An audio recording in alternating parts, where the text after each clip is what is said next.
Alright guys, welcome back to the channel and the latest roundup for WWE 2K25, where today we have all the latest reveals including new entrances and new screenshots. We got new deals surrounding content coming to the creation suite, the first look at the selection screen, and a call for TNA DLC. Plus, we've also got a date announced for this year's roster reveal, with one WWE Legend teasing she might be a part of it.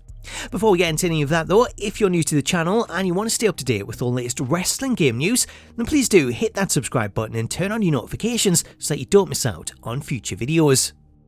So let's start with the latest news regarding the WWE 2K25 roster reveal, as IGN have announced that the roster reveal will take place on Monday, February 17th. The roster reveal is set to announce all of the superstars who will be a part of the game's base roster, with a DLC reveal then taking place closer to release. Last year's reveal, which took place on Up Up Down Down, showcased around 40 superstars in total and also showed gameplay of them in action, with the full roster list then posted to the WWE 2K website once the show had ended.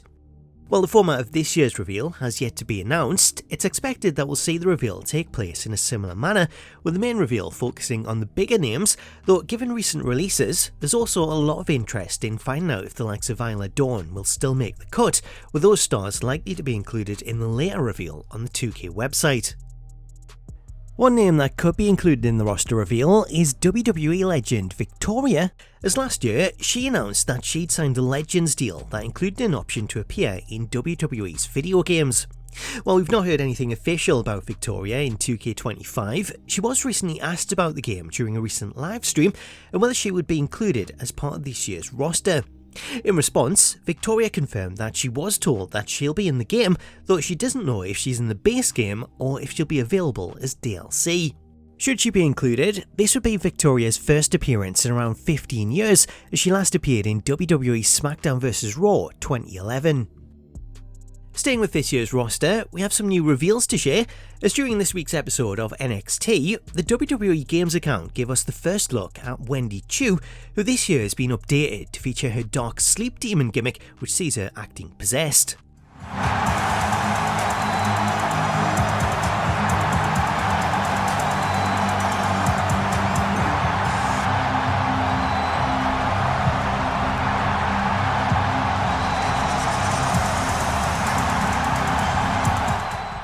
The footage of Wendy's entrance also gives us our first look at the newly updated NXT Arena, which has been updated to feature the black and silver design that was brought in as part of NXT's move to the CW, though aside from the update to the graphics, the arena itself is largely the same as it was last year, with the only noticeable difference being an update to the barricades, which now include a railing. After watching the entrance, I went back to take a look at some of the crowd shirts to see if they confirmed any additional stars, and I did notice a few shirts for Apollo Crews and Noam Dar, though the majority of the shirts haven't been updated yet, as it still feature a lot of the designs from last year, with one example being Wendy Choo, as despite her getting an updated gimmick this year, the crowd shirts still show her old shirt, while other returning shirts include Cora Jade's Generation of Jade design, along with older shirts for two stars that have since moved on to the main roster in Bron Breakker and Carmelo Hayes. Also included amongst the shirts was one for Schism, which would allude to an older model of Joe Gacy, which would make sense considering his Wyatt 6 model is DLC content as part of the pre-order bonus. Moving on to the next reveal, we got a new screenshot revealed by the WWE Games social accounts, as they revealed the first look at Andrade El Idolo, who makes his return to the series for the first time in 5 years after last appearing in 2K20. The screenshot of Andrade confirms that we're getting a brand new model that comes complete with a new entrance that features his black mask, as comparing the screenshot with Andrade's previous model, the new update looks to be a big improvement. Moving on to the most recent reveal, ahead of SmackDown, the WWE Games account released the full entrance video for Seth Rollins' current model, with this footage confirming the addition of a brand new entrance motion, as Seth's entrance has now been redone so that it better fits with what we see on TV.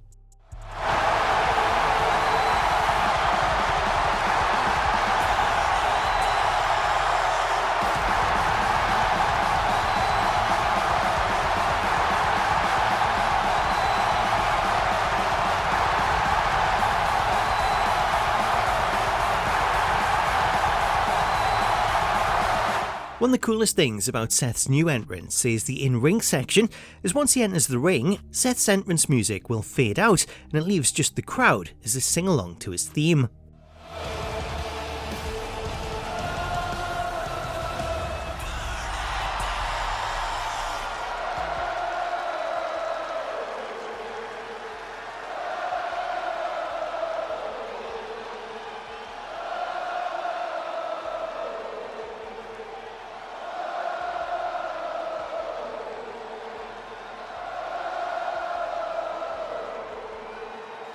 One other thing that I noticed during the entrance that a few others also pointed out was the way that his hair moves, as the hair physics, which are always a big talking point every year, have seemingly been updated. Sharing more on that update, WWE Games creative director Lionel Jinks recently spoke to Shaq News, and he noted that some of the newer hairstyles really set a new benchmark this year, with Dominic Mysterio's new hair being pinpointed as one of the main examples.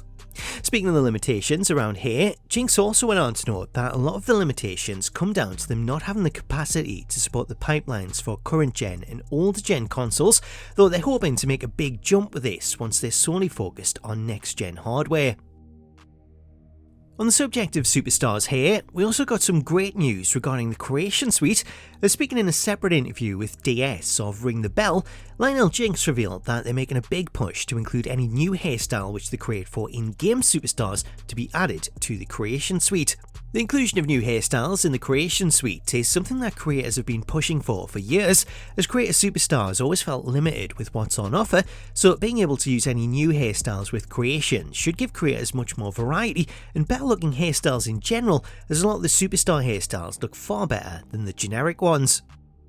Next up, we recently got the first look at this year's selection screen, as a new video from IGN showed LA Knight reacting to his entrance, with a video showing off the selection screen ahead of the match. The selection screen footage also shows off one of this year's new features, as this year the developers have included a new favourite weapon option which can be customised when selecting a superstar. For LA Knight, the favourite weapon option is already set, as by default he's set to use a microphone, while for Jacob he doesn't have a weapon selected, so you can manually set one by selecting this icon, which allows you to then choose a weapon from a scrolling list, with a chosen weapon then pulled out when searching under the ring for the first time.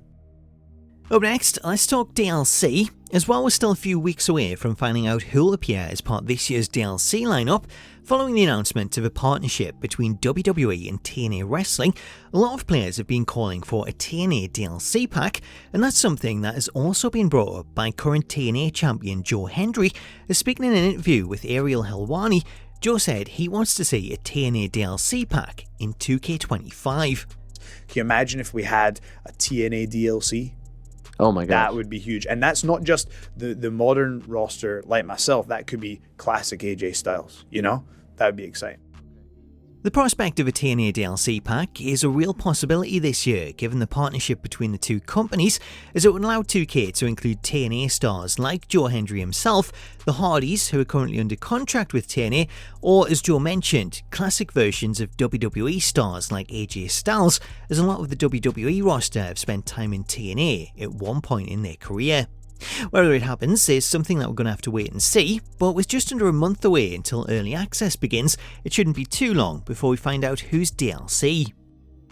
So that's the latest news roundup for WWE 2K25. Let me know what you make of it in the comments, and if you want to find out more about this year's new Island mode, you can check out this video going over all of the new details. Until next time though, thank you so much for watching this video, have yourself an awesome day, and I'll catch you later.